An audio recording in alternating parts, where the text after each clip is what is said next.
Boa noite, meus irmãos. Sejam bem-vindos a mais uma preleção da Fraternidade da Colmeia. Meu nome é Lauro Cana e o tema que nós vamos abordar hoje será muitos os chamados e poucos os escolhidos, mais um dos ensinamentos do nosso Divino Mestre Jesus. O capítulo 18 do Evangelho segundo o Espiritismo, cujo título é Muitos os chamados, poucos escolhidos, em que entre os ensinamentos do nosso Mestre Jesus está a parábola do festim de bodas. Dos ensinamentos de Jesus nós aprendemos que, entre todos os que os ouvem, poucos são os que os guardam e os aplicam proveitosamente. Poucos se tornam dignos de entrar no reino dos céus, porque muitos são chamados, mas poucos serão escolhidos. Então Jesus nos mostra que a porta da perdição é larga, porque as más paixões são numerosas, o caminho do mal é frequentado pela maioria, porque muitas são as tentações. Por outro lado, o caminho da salvação, da resignação, da prática do amor, da fraternidade é uma porta estreita, porque é mais difícil de vencer as más tendências. Porque muitos são chamados, mas poucos são escolhidos. E a pergunta que eu faço é: quem foi chamado e quem será escolhido? Jesus, então, transmitiu esse ensinamento através de uma parábola, a parábola da festa de núpcias, em que o reino dos céus é semelhante a um rei que, querendo realizar as núpcias de seu filho, enviou seus servidores para chamar às núpcias aqueles que foram convidados, mas eles se recusaram a vir. Então Jesus faz uma simbologia, uma comparação com o filho, a festa, os servos e os convidados. Ele enviou ainda outros servidores com ordem de dizer de sua parte aos convidados: eu preparei meu jantar, fiz matar meus bois e tudo que havia feito cevar, tudo está preparado, vinde às núpcias. Mas eles não se preocuparam em se for um à sua casa de campo e o outro ao seu negócio. Os outros se apoderaram de seus servidores e os mataram após lhes ter feito vários ultrajes. O rei, tendo sabido disso, se encheu de cólera e, tendo enviado seus exércitos, exterminou esses homicidas e queimou a sua cidade. Então ele disse aos seus servidores: o festim de núpcias está todo preparado, mas aqueles que haviam sido chamados dele não foram dignos. E depois nas encruzilhadas e chamai para as núpcias todos aqueles que encontrardes. Seus servidores, indo então pelas ruas, reuniram todos aqueles que encontraram, bons e maus, e a sala de núpcias ficou cheia de pessoas que se sentaram à mesa. Então vemos aqui imagens de deficientes físicos, de pessoas boas, pessoas más, pessoas ricas e pessoas humildes, enfim, todas convidadas para a festa de núpcias, todas sentadas à mesa.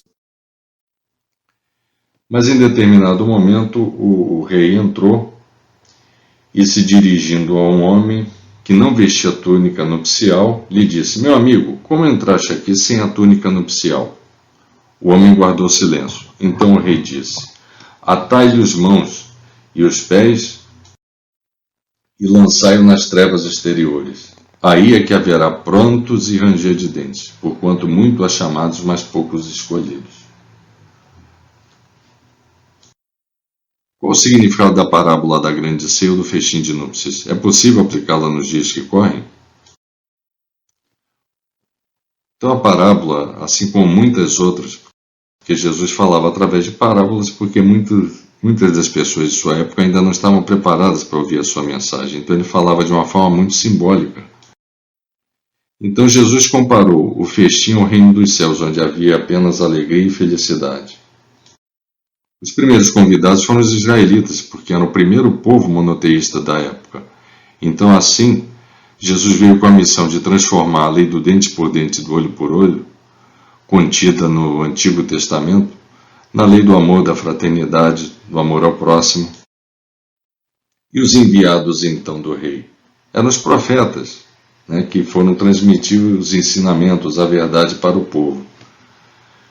E quem que recusou então o convite?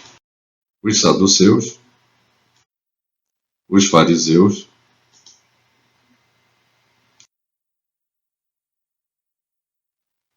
e assim então outros povos foram convidados.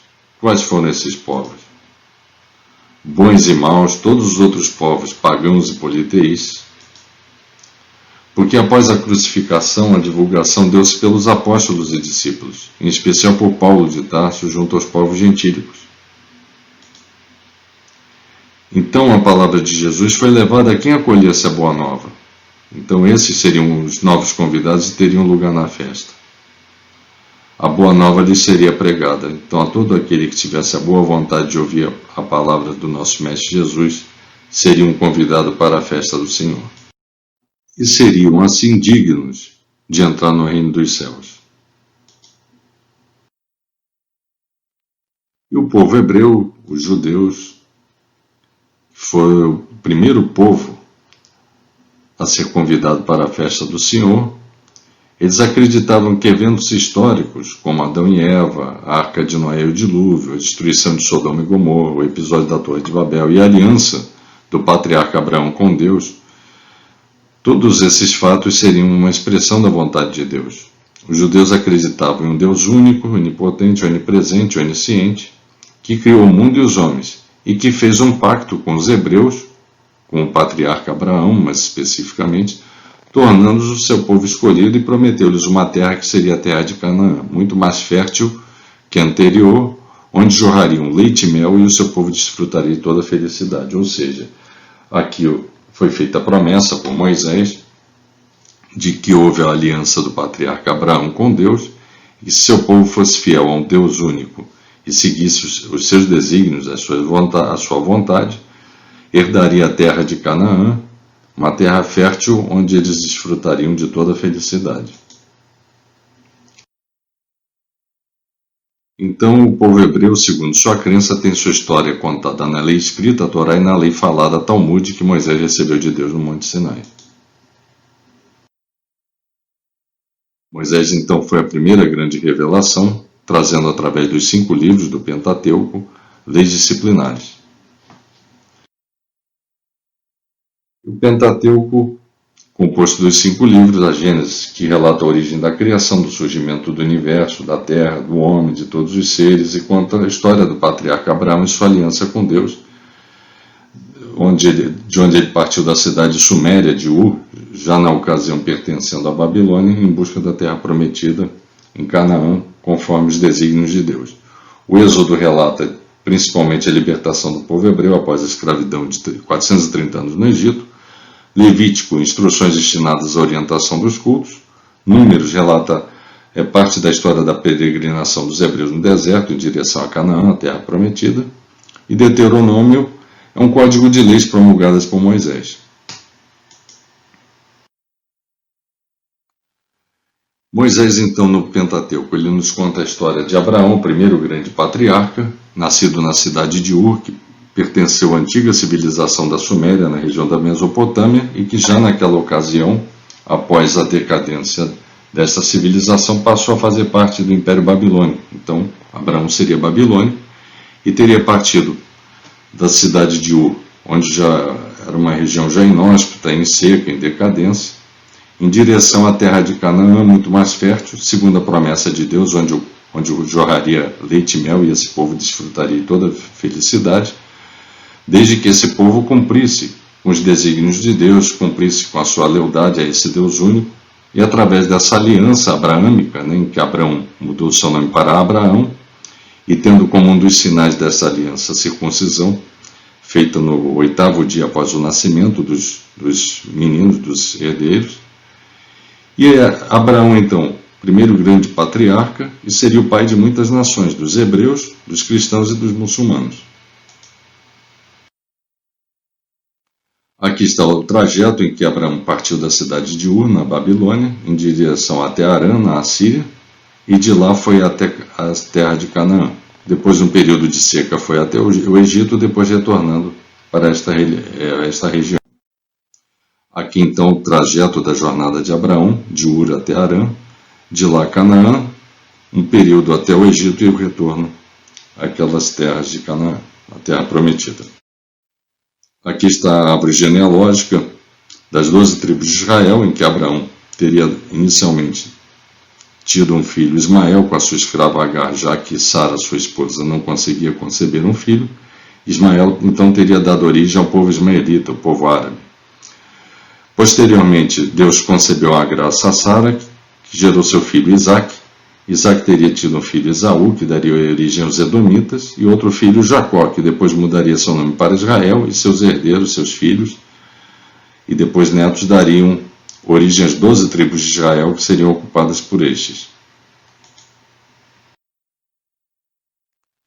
Após a ocupação da região de Israel, das 12 tribos, houve um período de seca em que o patriarca Jacó então levaria seu povo e sua família até o Egito, para as terras férteis do Egito, e lá eles ocupariam essa região de uma forma pacífica no período em que os Hicsos estavam dominando a região. Posteriormente, os próprios egípcios voltaram a tomar o poder da região e aí escravizaram o povo egípcio durante 430 anos. Aqui vemos cenas da escravidão no Egito, escravidão essa que durou 430 anos, até que esse povo fosse liberado pelo grande patriarca e profeta Moisés. Isso é descrito no Êxodo, a epopeia da saída dos judeus da escravidão no Egito e retorno à sua terra de Canaã. Aqui vemos imagens de Moisés abrindo o mar para a passagem do povo, com seu cajado retirando água da rocha para matar a sede do povo no deserto. Mas no momento em que Moisés se afasta, quando ele retorna, ele vê o povo adorando um bezerro de ouro. Isso mostrou a Moisés que aquele povo ainda era um povo despreparado, um povo ainda de caráter imoral, ainda pouco evoluído do ponto de vista moral, do ponto de vista espiritual. Um povo muito materialista ainda, muito inteligente, mas muito materialista, ainda então despreparado, não digno de ocupar a terra prometida. Dessa forma, então, Moisés, vendo aquele povo adorando um bezerro de ouro, viu que ele precisava ensinar, viu que ele precisava doutrinar aquele povo para que ele realmente fosse preparado e se tornasse digno de ocupar a terra prometida, a terra de Canaã. E assim ele recebeu os 10 mandamentos, aquele decálogo, um decálogo de natureza disciplinadora, de natureza moral, de natureza ética. E assim nós vemos que esses 10 mandamentos têm um caráter muito mais disciplinador, em que nós vemos, por exemplo, no primeiro, eu sou o Senhor teu Deus, não terás outros deuses diante de mim, não terás outros deuses diante de minha presença, não farás para ti imagens esculpidas. O terceiro mandamento, não jurarás pelo nome do Senhor teu Deus em vão.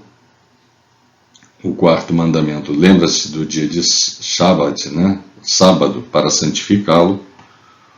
O quinto mandamento, honra teu pai e tua mãe. E os outros mandamentos seguintes, mandamentos de proibições, não matarás, não cometerás adultério, não furtarás, não dirás falso testemunho contra teu próximo. O 10º, não cobiçarás a casa do teu próximo, não cobiçarás a mulher do teu próximo, seu servo, sua serva, seu boi, seu asno e tudo que seja do teu próximo. Ou seja, leis de caráter moral, ética, leis com proibições, com afirmações, obrigações, enfim, muito mais disciplinadoras para tentar moralizar, para tentar catequizar, para tentar ensinar aquele povo regras, valores, princípios, para que aquele povo fosse preparado para chegar à terra prometida. E assim, na verdade, a Torá contém 613 mandamentos, divididos em 248 mandamentos positivos, ou seja, obrigações, determinando ações, e 365 mandamentos negativos, ou seja, com proibições. Então, tudo isso para disciplinar, para ensinar, para doutrinar aquele povo ainda muito rude. E Moisés, dessa forma, vendo que aquele povo estava despreparado, ele podia ter feito um trajeto, uma trajetória retilínea, em que ele chegaria até a terra prometida em cerca de 40 dias. Mas, de acordo com o Antigo Testamento, ele levou 40 anos, porque ele fez uma trajetória bem mais ampla, bem mais complicada, para que ele pudesse demorar mais e, dessa forma, ir ensinando aquele povo, levando ensinamentos, valores, princípios, para preparar o povo e principalmente a próxima geração, para que ela realmente fosse digna de ocupar a prometida terra de Canaã.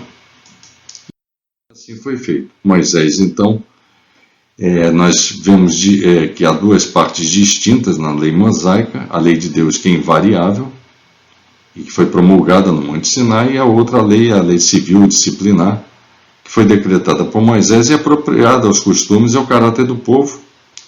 Povo ainda muito rude, muito materialista, pouco evoluído espiritualmente naquela ocasião, e vai se modificando com o tempo, com a cultura, com as tradições, o que o povo vai absorvendo ao longo da sua evolução.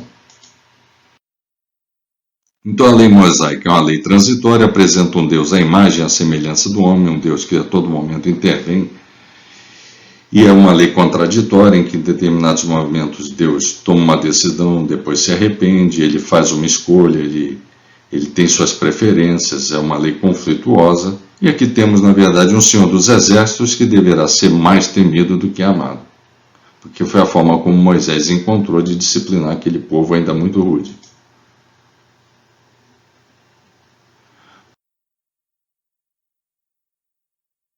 Mas a palavra escrita no Antigo Testamento, as mensagens de Moisés, aquele conteúdo, na verdade eles são originais? Aí fica a pergunta. Nós temos aqui, por exemplo, o episódio da Arca de Noé e do Grande Dilúvio. Esse episódio nos ensina que Deus orientou um homem muito bom, muito sábio, muito bondoso para que ele construísse um grande barco, uma grande arca, e que Deus o ensinou diretamente, o instruiu diretamente, explicando que o dilúvio seria motivado pela corrupção humana, mas que ele seria poupado e assim ele levaria sua família, os animais, plantas, para que pudessem sobreviver àquele dilúvio e para que pudessem gerar uma nova população. Pois bem, qual o nome deste homem? Noé para os hebreus, Zilzudra para os sumérios, Utnapishtim para os babilônios, Atrahasis para os acádios e assírios. Na verdade, qual deles? Todos são a mesma personagem, o mesmo homem, porque estão descritos em várias culturas diferentes, sendo que os sumérios descreveram essa personagem, alguns milhares de anos atrás, na Gênese Suméria, no Gênese Sumério, inscrito em tábuas de argila, através da escrita cuneiforme, feita pelos sumérios alguns milhares de anos antes da descrição do Antigo Testamento. Então tem esse episódio, assim como o surgimento de Adão e sua queda no paraíso, o dilúvio de Noé e a arca.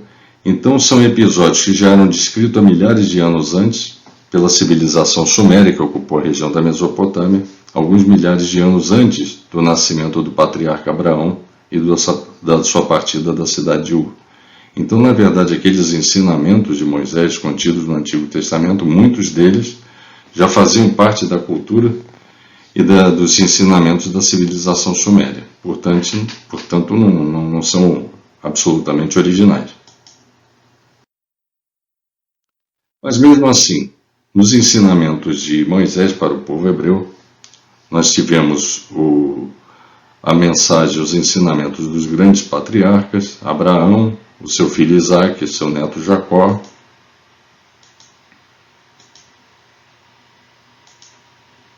Então tivemos a era dos patriarcas, a era dos juízes e profetas e depois a era dos reis, em que foi um período do apogeu do povo hebreu, em que Davi foi um grande rei, depois sucedido pelo seu filho Salomão.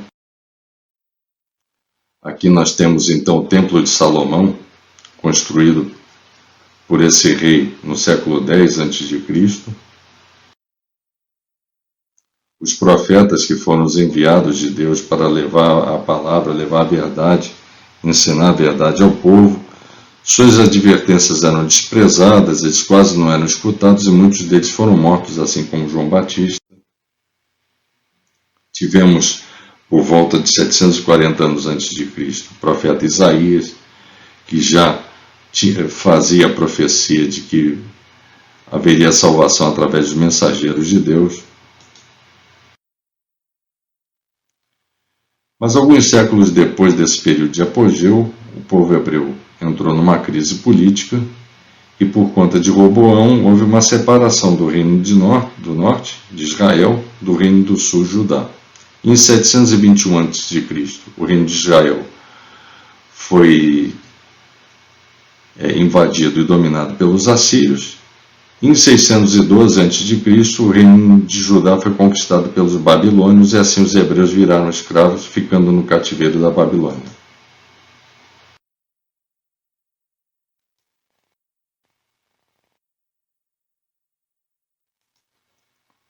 O profeta Daniel, juntamente com outros príncipes de sangue real, foram levados para a Babilônia, ficando lá no cativeiro, mas ele nesse período começou a fazer grandes profecias. O imperador Nabucodonosor tinha determinados sonhos e o profeta Daniel fazia a interpretação desses sonhos, gerando um grande encantamento, uma admiração muito grande, e assim ele fez previsões proféticas e apocalípticas mesmo, com a descrição da visão de Deus, do inferno, do julgamento final, a ressurreição e a vinda do Messias, que ele chamava de o Filho do Homem. E todos os detalhes das profecias do profeta Daniel foram cumpridos, como a conquista da Babilônia, dos hebreus pelos babilônios, que duraria de 605 a 539 a.C. Depois eles seriam derrotados por Ciro da Pérsia, que libertaria os hebreus. Mais tarde, os gregos conquistariam o Império Persa e passariam a dominar aquela região. Posteriormente, os romanos derrotariam os gregos e passariam a dominar rudemente aquela região. O Império Romano seria um império dominante por vários séculos e, após a queda do Império Romano, haveria uma grande mudança universal. Essas profecias se cumpriram com exatidão. As profecias do profeta Daniel, assim como as 70 semanas, com a previsão da ordem para a restauração de Jerusalém, a sua reconstrução, a chegada do Messias, depois sua crucificação. Profecias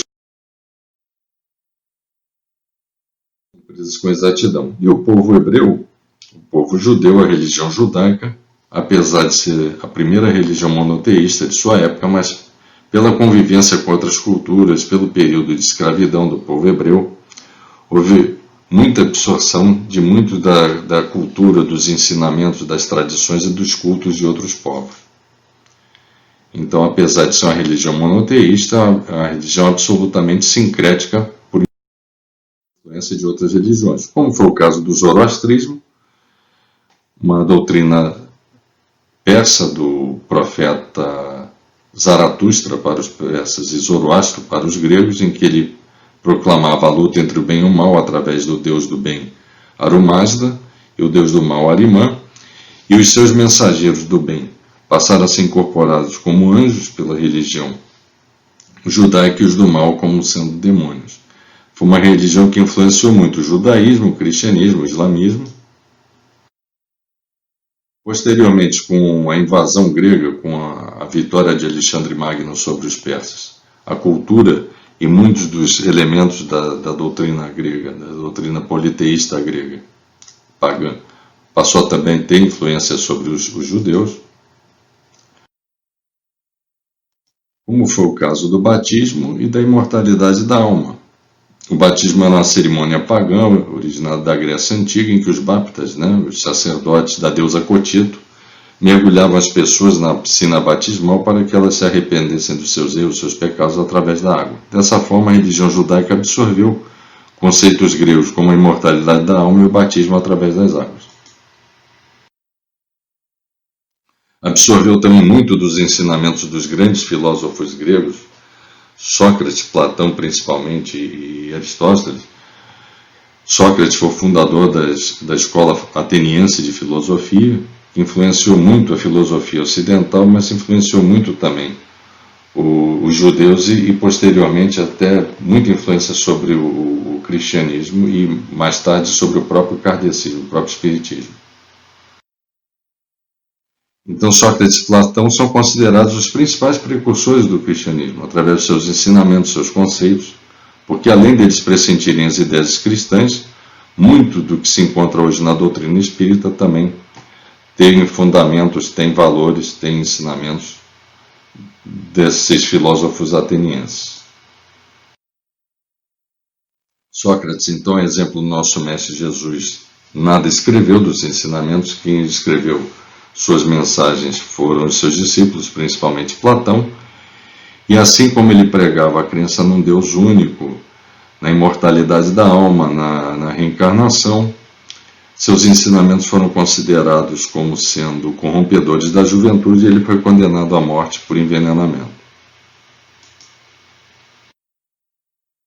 Sócrates então dizia que o homem é uma alma encarnada, a doutrina da pré-existência da alma, a multiplicidade de encarnações e a unicidade de Deus. Então muitos dos seus ensinamentos influenciaram o cristianismo, mas também influenciaram muito os conceitos da religião espírita, alguns milhares de anos depois. Então, o espiritismo ele tem esses conceitos da existência de um Deus único, imortalidade da alma, pluralidade da existência, pluralidade dos mundos habitados e comunicabilidade dos espíritos.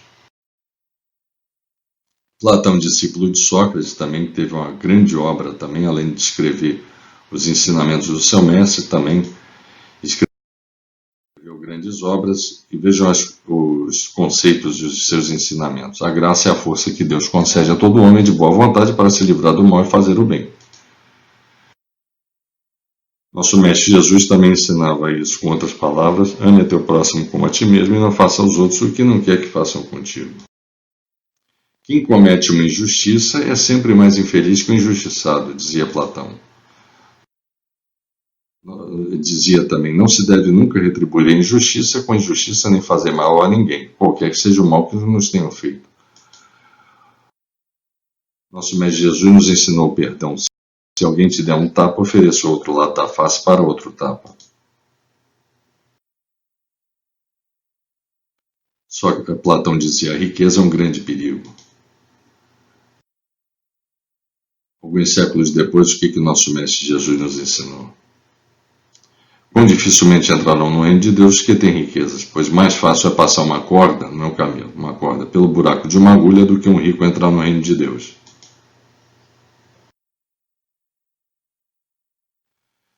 Platão também escreveu, há uma disposição natural em cada um de nós para nos apercebermos bem menos dos nossos defeitos do que dos defeitos alheios. Nosso mestre Jesus nos ensinou algo muito parecido. E por que vês o agüeiro no olho do teu irmão e não reparas na trave que está no teu olho? Jesus, então, desta forma, foi a segunda grande revelação. A primeira foi Moisés, Jesus foi a segunda grande revelação. E ele, sabiamente, ele disse, não vim destruir a lei. Porque se ele tivesse falado algo diferente, sua obra não teria durado 3 anos de pregação. Muito menos do que isso, ele teria sido crucificado. Então, ele, com muita habilidade, muita diplomacia, ele declarou que não tinha vindo destruir a lei. Que outros ensinamentos ele nos passou? Amar a Deus acima de todas as coisas e ao próximo como amas a ti mesmo. Ensinamentos muito semelhantes àqueles contidos no Antigo Testamento. Em Deuteronômio nós temos, ame ao Senhor teu Deus de todo o seu coração, de toda a sua alma e de todas as suas forças. Não procurem vinganças, nem guardem rancor contra alguém do seu povo, mas ame cada um o seu próximo como a si mesmo, eu sou o Senhor. Então, são ensinamentos contidos no Antigo Testamento e que foram transmitidos também pelo nosso Mestre Jesus posteriormente. Então, Cristo e a lei mosaica, o que nosso Mestre fez? Ele modificou a lei mosaica nos seus fundamentos e na sua forma. Ele combateu as práticas exteriores e as falsas interpretações. Ele combatia muito a hipocrisia, principalmente dos fariseus. Amar a Deus acima de todas as coisas e o próximo como a si mesmo. Aqui está toda a lei e os profetas. Esse foi o ensinamento máximo legado deixado pelo nosso Mestre Jesus. Ele nos ensinou que o nosso Deus Criador é um Pai generoso, é o nosso Pai. Ele foi o primeiro profeta a chamar Deus de Pai. Os outros chamavam Deus de Jeová, Yahvé, Eloá. Jesus foi o primeiro a chamar Deus de Pai e assim nos ensinou que Ele é nosso Pai, Ele é amoroso, Ele quer o nosso bem, Ele quer a nossa evolução espiritual, o nosso progresso. Porém, muitos ensinamentos de Jesus se perderam ou foram deturpados pela tradução por outros interesses. E conhecendo a imaturidade espiritual do homem, Jesus prometeu pedir ao Pai que enviasse um paracleto, ou seja, um consolador. Jesus nos deixou um grande legado, um grande ensinamento. Ele nos ensinou: ame o Senhor seu Deus de todo o seu coração, de toda a sua alma, de todo o seu entendimento. Este é o primeiro e maior mandamento, e o segundo é semelhante a ele: ame o seu próximo como a si mesmo. Jesus falou essas lindas palavras quando foi confrontado pelos fariseus, e ele deu essa mensagem de um ensinamento muito profundo de amor ao próximo, de fraternidade, de caridade. Nos deixou o sermão da montanha, como dizia Gandhi, se todas as antigas escrituras forem perdidas. Mas se sobrasse apenas o sermão da montanha, nada estaria perdido, tudo estaria salvo. Nos deixou a oração do Pai Nosso e a prática, o ensinamento da fraternidade e da caridade, como sendo práticas da vontade de Deus.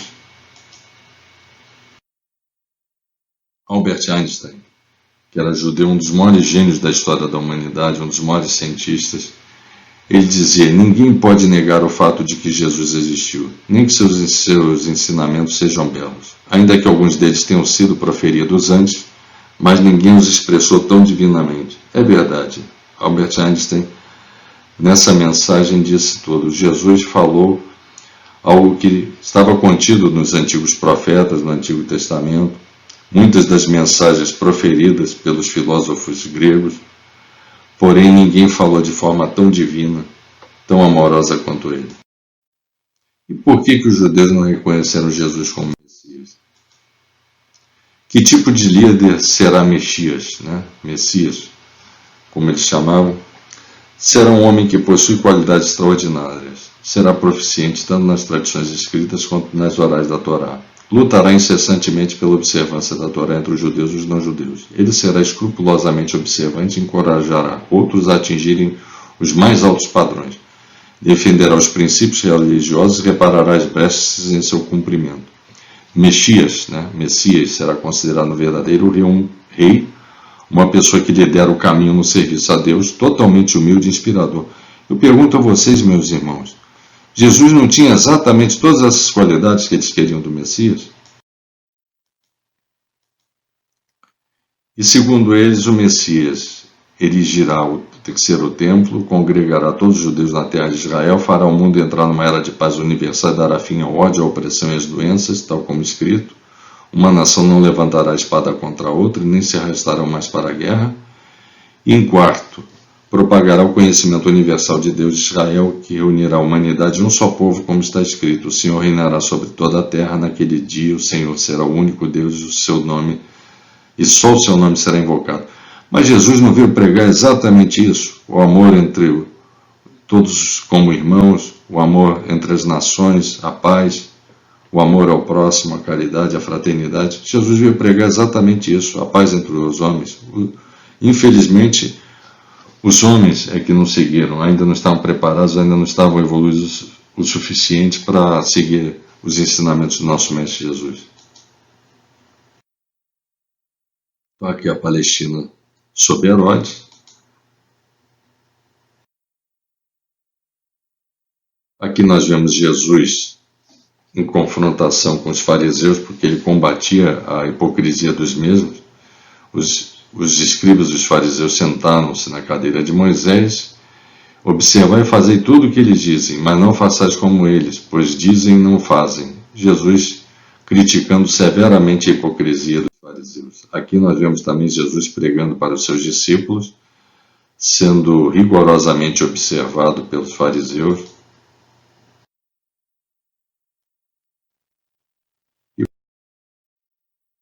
Para entender por que Jesus foi tão incompreendido, tão combatido pelo povo de sua época, é preciso entender um pouquinho, conhecer um pouco dos grupos religiosos de sua época. Os saduceus, que eram extremamente materialistas, acreditavam literalmente na lei de Moisés, mas rejeitavam qualquer revelação posterior a essa, negavam a crença da ressurreição, a existência de anjos, espíritos, não acreditavam na imortalidade da alma, eram extremamente poderosos e influentes dentro do Sinédrio. Os sacerdotes também eram os ministros religiosos que conduziam as cerimônias de culto, mas se preocupavam muito em conquistar a estima dos romanos, acabaram assim se tornando mais políticos do que religiosos. Os fariseus insultavam Jesus e o confrontavam o tempo inteiro, eram extremamente hipócritas, acreditavam na imortalidade da alma, na ressurreição, mas agiam com muita hipocrisia e ostentação, por isso eram muito combatidos pelo mestre. Os escribas, da mesma forma, eram muito arrogantes, eles se definiam como os doutores da lei e que o que importava era como eles interpretavam as antigas escrituras e não o que estava realmente escrito. Então Jesus também era muitas vezes contrário à forma como eles agiam. Os herodianos eram partidários políticos de Herodes e acreditavam ser muito vantajoso em cooperar com os romanos, se preocupavam mais em agradar a César do que a Deus. Os zelotes, por outro lado, eram fanáticos religiosos, mas eram militaristas também. Eles se opunham veementemente ao domínio romano e não hesitavam em pegar em armas para lutar contra a ocupação romana de Israel. Os samaritanos eram considerados pelos judeus como escória, porque eram uma mistura de judeus e gentios. Eles também, a exemplo dos saduceus, eles exaltavam Moisés e o Pentateuco. Os publicanos também eram muito mal vistos pelos judeus, eram muito desprezados pelos escribas e fariseus, principalmente porque eram os cobradores de impostos, e os judeus tinham um verdadeiro ódio de pagar altas taxas de impostos aos romanos. Os peageiros também, a exemplo dos publicanos, eram mal vistos porque eles eram como se fossem cobradores alfandegários. Os nazarenos eram mais humildes, eles pregavam a pureza, a castidade, a abstinência de bebida alcoólica, e eles não cortavam os cabelos, usavam cabelos compridos, exemplo de Sansão, de Samuel, João Batista, o próprio Mestre Jesus também. Os essênios também eram um povo muito virtuoso, eles ensinavam o amor a Deus, ao próximo, a imortalidade da alma, a ressurreição. Eles eram celibatários, eram pacifistas, condenavam a escravidão. Assim como os terapeutas também que habitavam ali a região da Alexandria, no Egito, também eram muito semelhantes aos essênios, eram também vegetarianos, também eram muito religiosos. Muito provavelmente entre os primeiros cristãos, os primeiros convertidos, estavam os essênios e os terapeutas.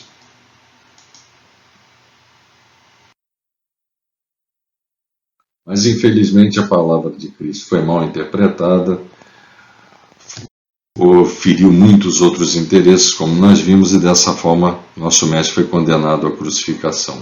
Mas a sua palavra foi difundida por todo mundo através dos seus apóstolos e discípulos. Jesus então nos prometeu um Consolador prometido antes de sua partida, em que ele dizia: se me amais, guardai os meus mandamentos, eu rogarei a meu Pai, e ele vos enviará outro Consolador, a fim de que fique eternamente convosco. Sua palavra foi levada através dos apóstolos, seus 11 apóstolos, porque Judas se suicidou, e mais Paulo de Tarso, levaram sua palavra às áreas mais inóspitas, mais hostis do mundo, e dessa forma foram vítimas de um martírio violentíssimo, com exceção de João. Todos morreram de forma dramática, de forma violenta, porque acreditavam e pregaram a palavra do nosso Mestre Jesus a todos os cantos do mundo.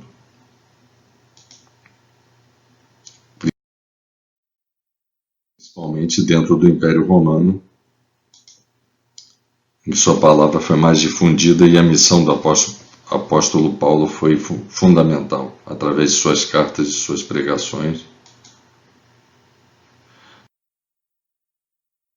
Mas isso gerou muito conflito.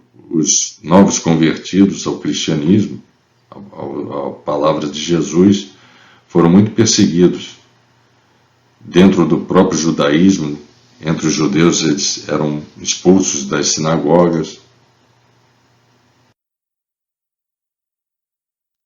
Assim como em Roma, muitos dos seus textos foram destruídos, eles eram mal vistos pelos romanos, os judeus eram mal vistos por serem monoteístas, e os cristãos mais ainda. E dessa forma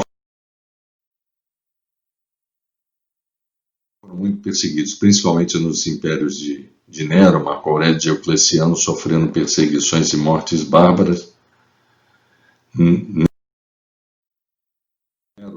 chegou ao máximo da crueldade quando ele incendiou Roma e colocou a culpa nos cristãos, que já eram mal vistos pelos romanos e passaram a ser odiados, e dessa forma passaram a ser jogados nas arenas, as feras no Coliseu.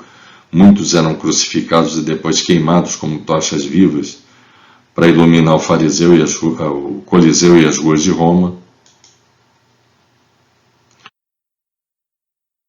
Até a chegada do imperador Constantino ao poder em 306 d.C., em que ele acaba com a perseguição aos cristãos e devolve-lhes as terras confiscadas.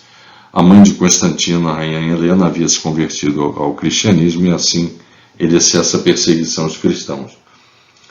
Em 312, o próprio imperador Constantino se converte ao cristianismo, porque na véspera da Batalha da Ponte Milvia, ele sonhou com uma cruz em que estava escrito em latim "Noc nos signos vinces", ou seja, sobre esse signo vencerá, e ele mandou seus soldados pintarem uma cruz vermelha, cruz do cristianismo, nos seus escudos, e no dia seguinte eles tiveram uma vitória esmagadora sobre Magencio. E aí Constantino atribuiu a vitória ao Deus cristão e se converteu ao cristianismo. Depois, em 313, ele, juntamente com o imperador Licínio do Oriente, proclamou a tolerância religiosa, acabando definitivamente com a perseguição aos cristãos, que já duravam 300 anos, e ele restituindo os bens. E em 325, para tentar uniformizar e combater as chamadas heresias, ele convoca o Concílio de Nicéia. Porque a nova religião está a relação dos considerados os principais hereges, principalmente Ário. Esses hereges eram bispos e presbíteros que pregavam conceitos diferentes daqueles dogmas que estavam sendo pregados pela nova doutrina, como, por exemplo, a crença na Santíssima Trindade, a crença de que Jesus era Deus. Então, o principal desses pregadores que se opunham a esses dogmas era Ário, um presbítero de Alexandria, em que ele pregava que Cristo era um semideus e que Deus era um ser supremo. Então ele combatia a crença na Santíssima Trindade, e ele foi um dos principais alvos do Concílio de Nicéia.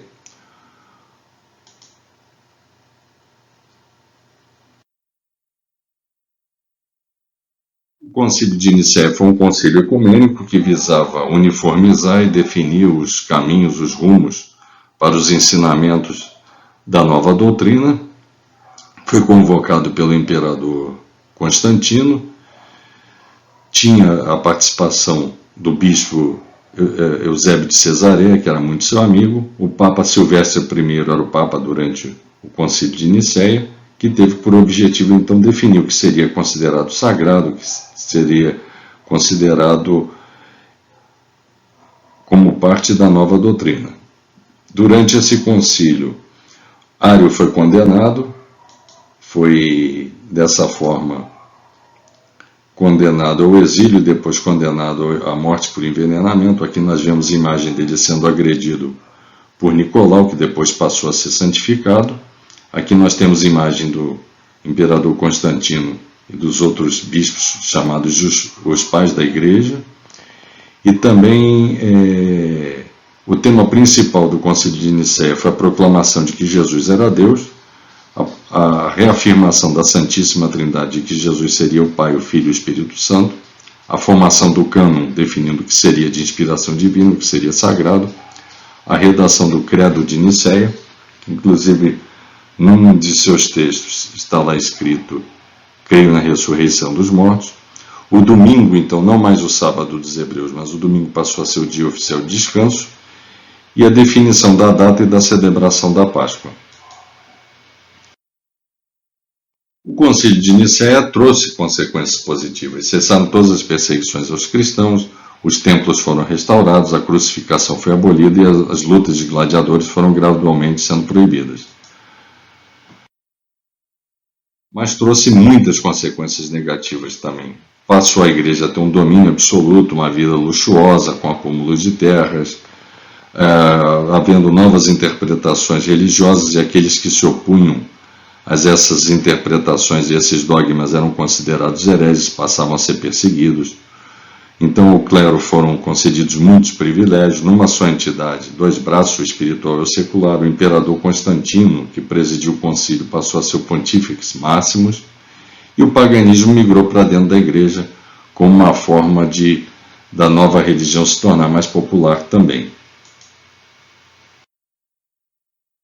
Então o Natal, que era uma festa pagã, o Natalis Solis Invictus, que comemorava o solstício de inverno na Roma Antiga, que tinha origem no ritual pagão dos persas, em homenagem ao deus Mitra, cuja comemoração era 25 de dezembro, passou a fazer parte do calendário da Igreja Católica, como em homenagem ao nascimento de Jesus.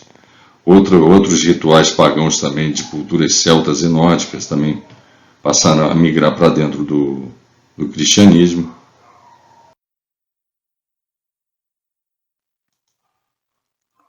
Então nós vemos aqui, por exemplo, a data de 25 de dezembro é a data de aniversário de vários deuses pagãos, como Deus Mitra, da Pérsia, Deus Atis, da Grécia, Deus Horus, do Egito, Heracles, para os gregos, ou Hércules para os romanos, Dioniso da Grécia também. Então o nosso Mestre Jesus também passou a ter a sua data de nascimento, a mesma data desses outros deuses pagãos.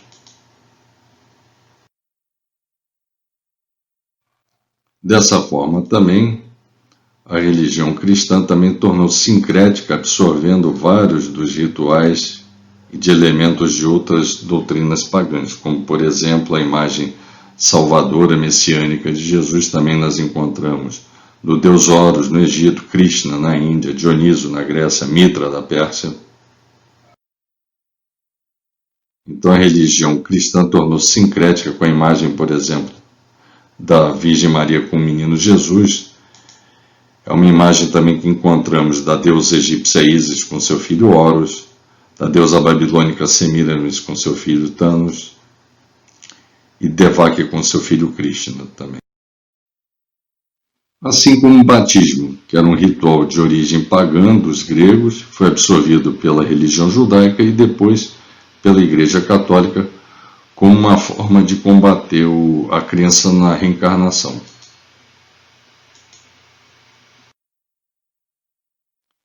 E da mesma forma, outro ponto muito negativo, a repressão aos chamados hereges, aqueles que contestavam os novos dogmas da Igreja Católica.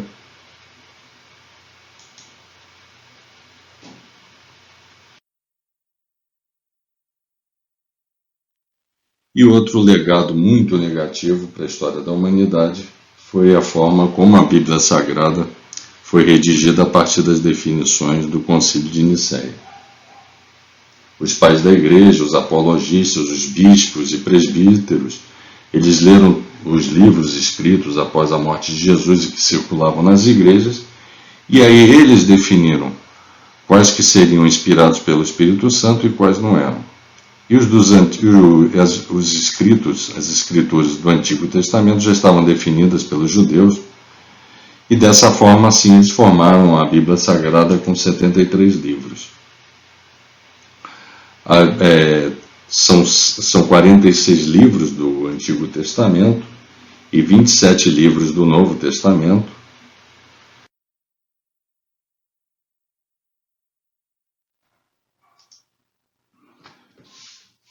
Ainda ficaram excluídos 112 textos apócrifos, 52 no Antigo Testamento e 60 no Novo Testamento. Mas a verdade é que Esta foi a segunda grande oportunidade que a humanidade teve de se regenerar, de transformar este mundo de provas e expiações num mundo de regeneração e depois de felicidade. A primeira foi na vinda do Mestre Jesus, que mesmo com seus maravilhosos ensinamentos, exemplos e obras, foi incompreendido, mal interpretado, ou por ter ferido interesses inconfessáveis, foi crucificado, condenado e crucificado.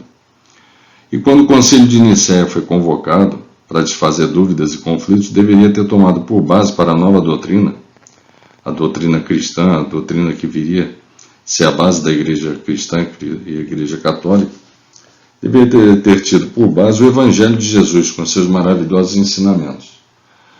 Porém, ali o nosso Divino Mestre chamava o nosso Criador de Deus Pai, e que, portanto, ele nos amava indistintamente, como filhos e que quer o nosso bem, queria o nosso bem, e quer o nosso bem, nos dando sempre a oportunidade de corrigirmos as nossas falhas para o nosso aprimoramento moral e espiritual. Porém, isso não interessava àqueles que estavam no poder, que queriam manter a imagem de um Deus punitivo e vingativo, conforme foi descrito por Moisés no Antigo Testamento.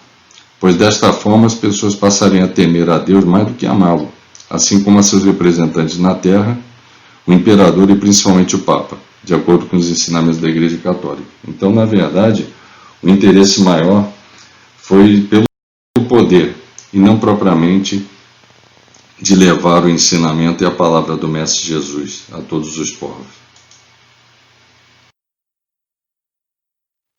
De tal forma que em 380 d.C., o imperador Teodósio I decretou que a religião católica, credo niceno-trinitária, como a única religião legítima do Império Romano e proibindo as religiões politeístas. E 15 anos depois, em 395, ele dividiu o Império Romano em Ocidente, com a capital em Roma, e Oriente, com a capital em Constantinopla, que viria depois a ser um dos principais fatores da cisão, da separação do cisma da Igreja Católica em Igreja Católica, Apostólica Romana, e a Igreja Cristã Ortodoxa.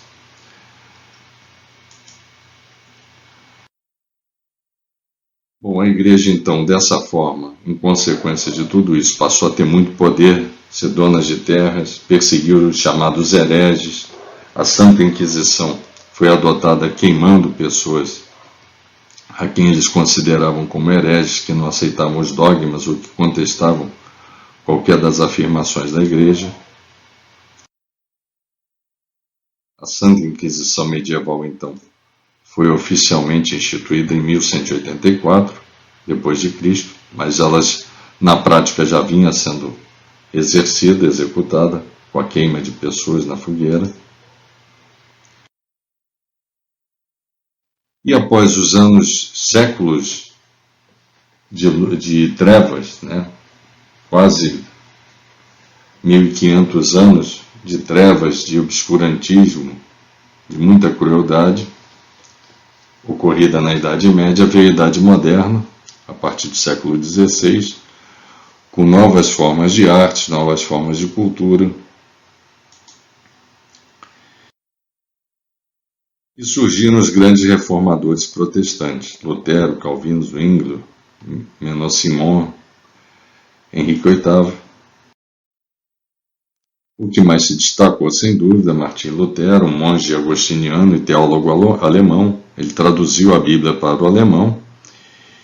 E em 31 de outubro de 1517 foram pregadas 95 teses na porta da Catedral de Wittenberg, dando início assim oficialmente à Reforma Protestante, em que Martim Lutero combatia muitos dos dogmas e das ações praticadas pela Igreja Católica, e principalmente combatia muitas chamadas indulgências. Porém, ele foi muito conservador também. Ele dizia que qualquer ensinamento que não se enquadre nas Escrituras deve ser rejeitado, mesmo que faça chover milagres todos os dias. Infelizmente, a reforma foi muito importante, mas a separação do Antigo para o Novo Testamento, que seria fundamental nessa reforma, ela acabou não ocorrendo.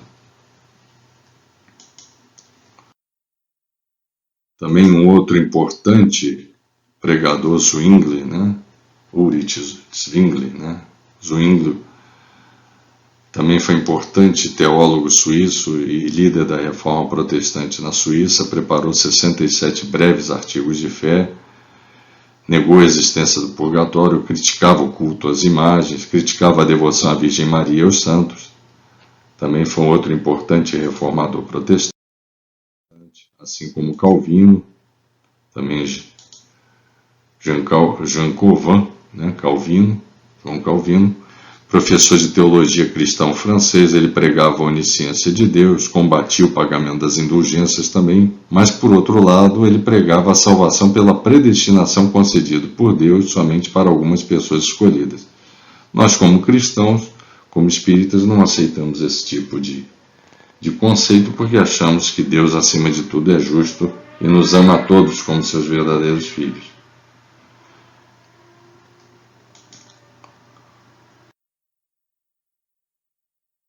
Outro reformador importante também, outra reforma importante foi do teólogo holandês, ordenado padre católico em 1524, Menno Simon,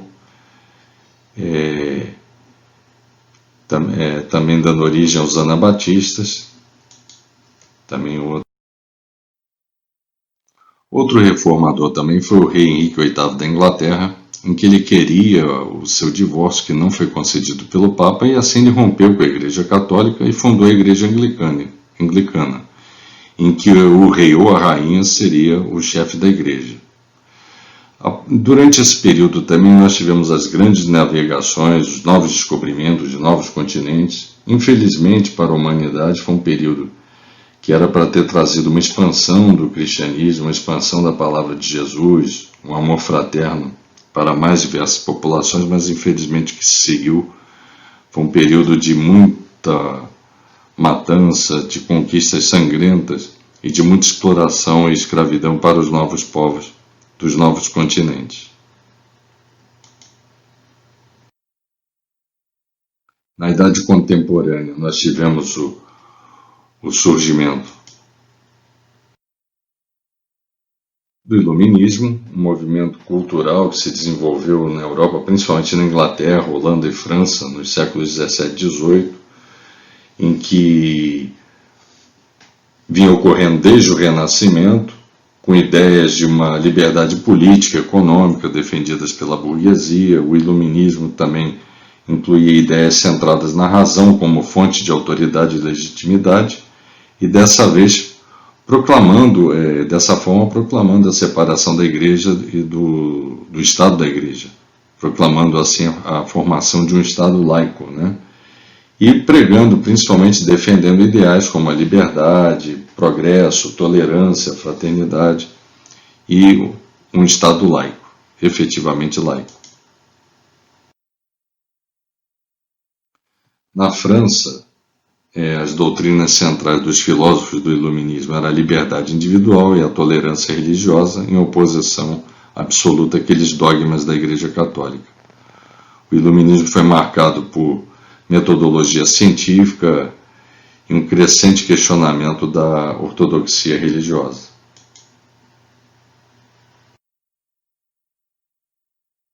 Então, essas eram as ideias revolucionárias do Iluminismo, combatendo o absolutismo, o despotismo, aquele poder ilimitado, o mercantilismo, o intervencionismo do Estado, e combatendo também os dogmas, a ortodoxia e a influência da Igreja no Estado.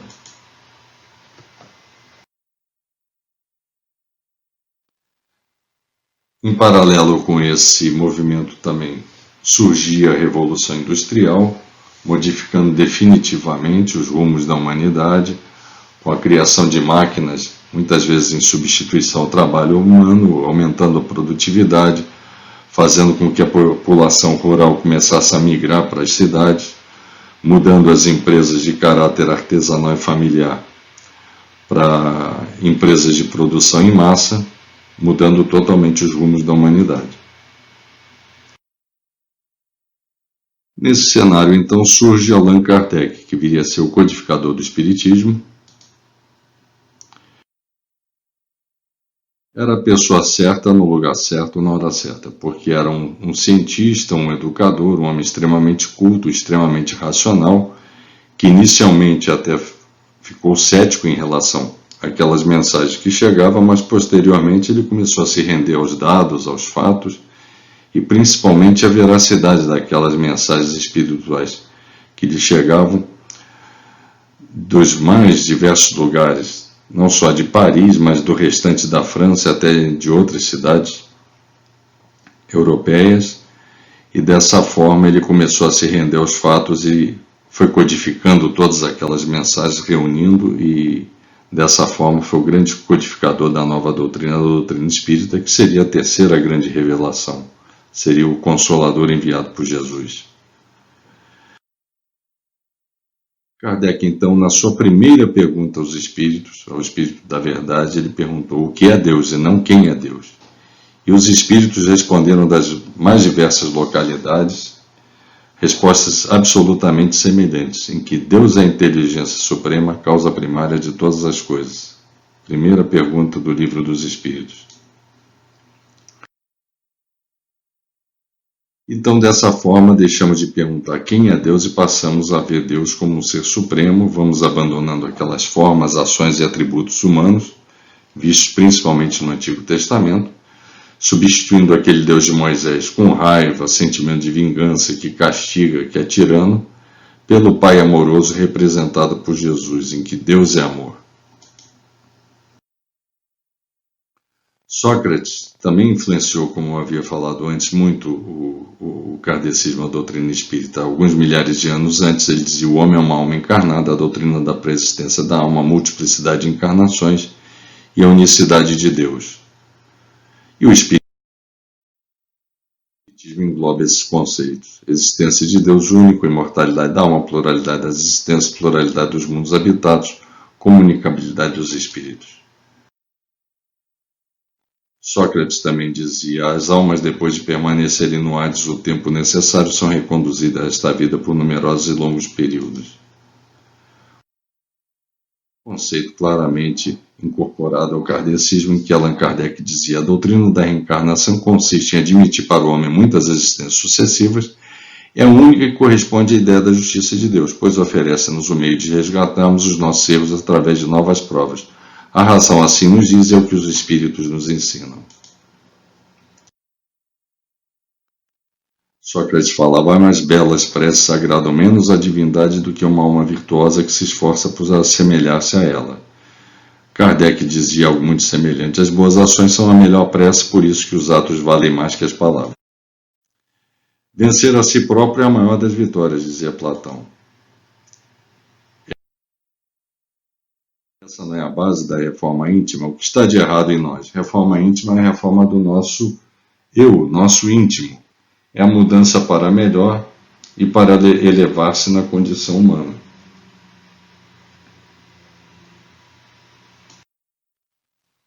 Platão dizia: tente mover o mundo, o primeiro passo será mover a si mesmo.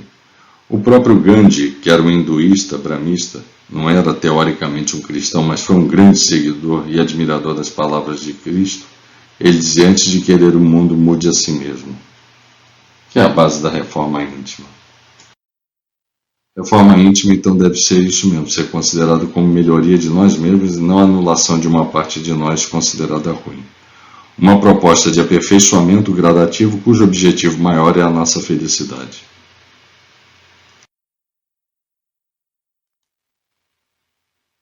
Allan Kardec dizia: o egoísmo é a fonte de todos os vícios, a caridade é a fonte de todas as virtudes. Não basta não fazer o mal. O homem é responsável pelo mau resultado de não haver praticado o bem. Então, o caráter do espiritismo é ciência, filosofia, religião, é coletivo, não é centralizado numa figura. Allan Kardec foi apenas o codificador dessa religião. O Espiritismo não ensina nada contrário ao que ensinou Cristo, mas amplifica, completa e explica em termos claros o que tinha sido dito em forma alegórica. Que Jesus, na época, tinha que falar de forma simbólica, porque aquele povo ainda não estava preparado para tanta luz, para tanta verdade. Então, o Espiritismo, ele abraça ciência, filosofia e religião. Religião é o amor, representa o amor. Filosofia, a sabedoria. Ciência e inteligência. Filosofia esclarece, religião sublima, ciência estuda. A ciência e a religião são as duas alavancas da inteligência humana. Uma revela as leis do mundo material e as outras do mundo moral. Tendo, no entanto, essas leis o mesmo princípio que é Deus, não podem contradizer-se. Isso segundo Allan Kardec.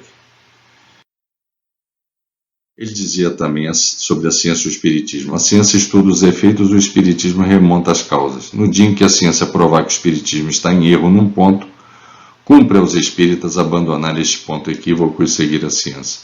Ele era um grande cientista, educador, um homem absolutamente racional, mas acima de tudo amoroso, fraterno, caridoso, mas muito racional.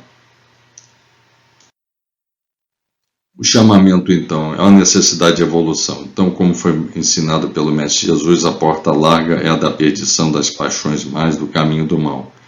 E a porta estreita é a da salvação, exige esforços e vencer as más tendências. Então, voltando lá, por que muitos são chamados, mas poucos escolhidos? Quem foi chamado e quem será escolhido? Os judeus foram os primeiros, foi o primeiro povo monoteísta da antiguidade, que foi o primeiro povo a ser chamado. Um povo que tem uma contribuição gigantesca para o mundo. Do prêmio Nobel, de maior prestígio dado àqueles com seu trabalho, que contribuíram para o bem e progresso da humanidade, criado em 1901, entre as 850 personalidades contempladas, 180 são judeus, e a grande maioria deles, 157, nas áreas científicas. Maiores vencedores de prêmios políticos, de literatura e jornalismo, maiores vencedores do Oscar, muitos campeões olímpicos. Dos 15 campeões mundiais de xadrez, 7 são judeus. Corporações judaicas possuem 96% do mundo da mídia, entretenimento e informação. A maioria das grandes empresas e bancos mundiais. Contribuição dos judeus nas artes, nos esportes, nos mais diversos segmentos econômicos, de entretenimento. E mesmo assim,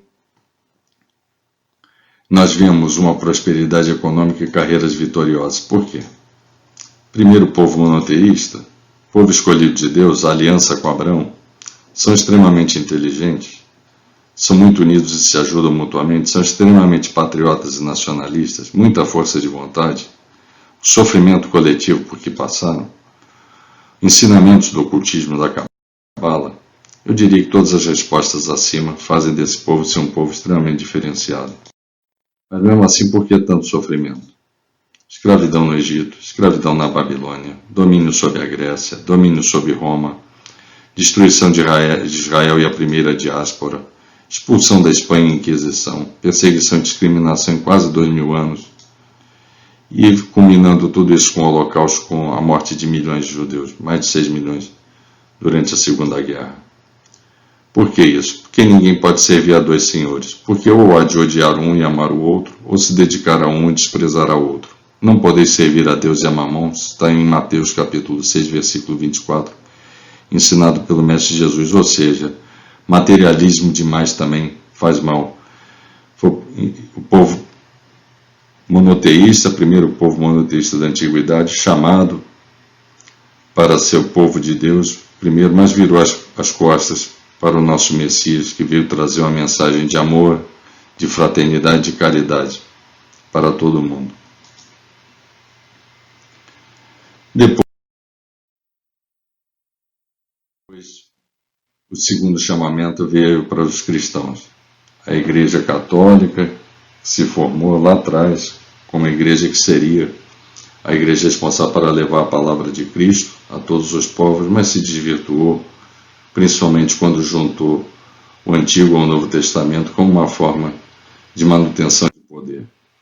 Depois veio a Reforma Protestante, também extremamente importante, sem dúvida alguma, mas também da mesma forma, o que era fundamental, a separação do Antigo para o Novo Testamento, não foi feito. Principalmente as igrejas protestantes, evangélicas, pentecostais e neopentecostais, cujos seguidores seguem muito mais o Antigo do que o Novo Testamento. Como falamos atrás também, as grandes navegações, os novos descobrimentos que poderiam ser um grande instrumento para levar a palavra do nosso Mestre Jesus a todos os povos, levando assim fraternidade e amor ao próximo, acabou gerando muito mais genocídios, escravidão e muita crueldade aos povos dos novos continentes.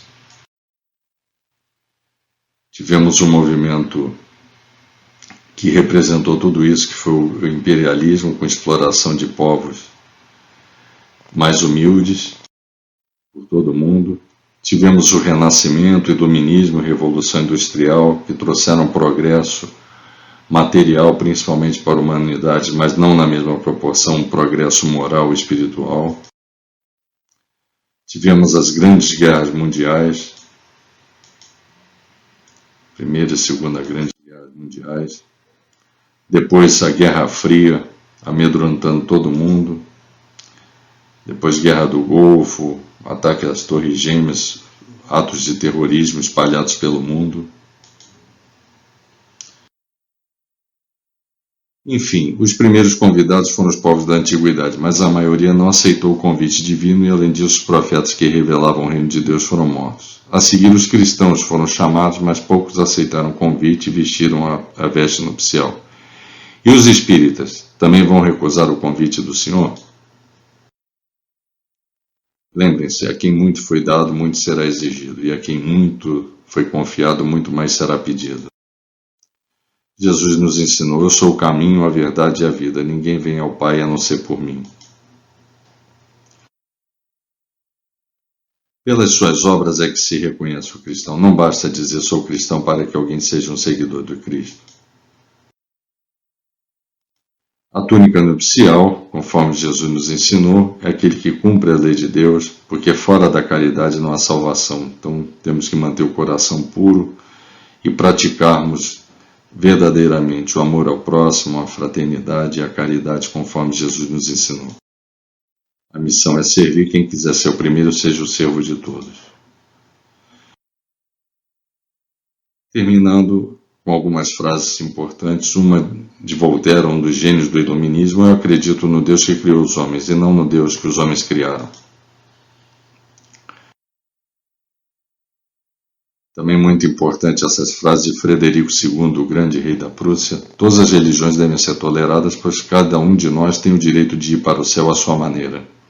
Todas as religiões se equivalem, contanto que sejam boas as pessoas que as professam. Isso é fundamental. O gênio Albert Einstein dizia: tudo aquilo que o homem ignora não existe para ele, por isso o universo de cada um se resume no tamanho de seu saber.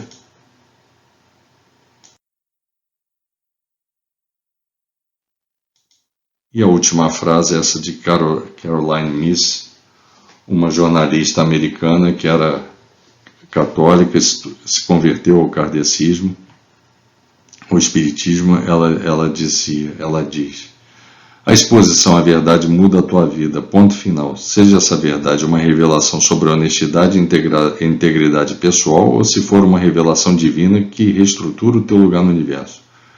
Por esse motivo é que a maioria das pessoas, a massa ignorante do pão e circo, foge da verdade, em vez de se aproximar dela.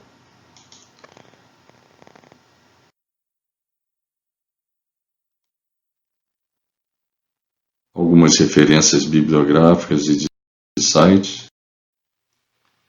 Meus irmãos, muito obrigado, e vamos aproveitar esse momento então, fazer uma oração pelo nosso planeta, que passa por um momento tão difícil, de tanta angústia, tanto medo, tanta apreensão diante desta pandemia. Vamos pedir assim ao plano espiritual superior, a quem agradecemos por toda a sustentação, que possa envolver a todo o nosso planeta, trazendo luz, trazendo paz, trazendo esperança. Vamos elevar os nossos pensamentos até o nosso querido Anjo Ismael, preposto de Jesus no nosso planeta e no nosso querido Brasil, que possa permitir que o povo brasileiro possa evoluir moralmente, espiritualmente, e assim nos tornarmos a pátria do Evangelho e o coração do mundo. Vamos agradecer a nossa Mãe Maria de Nazaré e pedir que ela nos envolva com seu manto sagrado, trazendo conforto, paz, e assim nos ajudando nesse momento de tanta ansiedade, apreensão e angústia. que ela possa, assim, com todo o seu amor e seu afeto, nos conduzir até o vosso Filho, nosso querido Mestre Jesus, a quem nós agradecemos por todos os ensinamentos, exemplos e obras, e a quem nós queremos seguir como exemplo, seguir o seu caminho, para nos tornarmos instrumentos de vossa paz. E vamos saudar o nosso Pai Criador, a quem o nosso Mestre Jesus nos deixou uma oração. Em sua homenagem, ó Pai, espiritualmente de joelhos, nós vamos orar nesse momento. Pai nosso que estás no céu, santificado seja o vosso nome. Venha a nós o vosso reino. Seja feita a vossa vontade, assim na terra como no céu. O pão nosso cada dia nos dai hoje. Perdoai as nossas ofensas, assim como nós perdoamos a quem nos tem ofendido. E não nos deixeis cair em tentação. Mas livrai-nos de todos os males, pois a ti, Senhor, pertence o reino, o poder e a glória para todo sempre. Que assim seja, graças a Deus. Meus queridos irmãos, tenham uma boa noite e uma boa semana. Que assim seja, graças a Deus.